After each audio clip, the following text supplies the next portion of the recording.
زارا اور وقت کا سفر کرنے والی گھڑی۔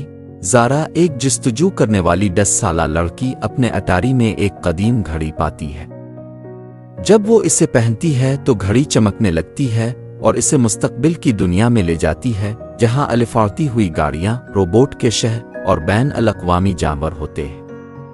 ایک دوستانہ روبوٹ جس کا نام کاسمو ہے زارا کی مدد کرتا ہے، اور وہ دونوں مل کر گھڑی کے راز کو حل کرنے اور گھر واپس آنے کے لیے ایک وقت کے سفر پر نکلتے ہیں۔ مستقبل کی دنیا کی سیر کے دوران زارا اور کاسمو کو ایک ظالم موجد کے بارے میں پتہ چلتا ہے جو وقت کو کنٹرول کرنے کی کوشش کر رہا ہے۔ وہ دونوں مل کر اس موجد کو چکما دیتے ہیں، وقت کے توازن کو بحال کرتے ہیں اور زارا گھر واپس آ جاتی ہے، لیکن ساتھ ہی مستقبل میں مزید ایڈونچرز کا وعدہ بھی ہوتا ہے۔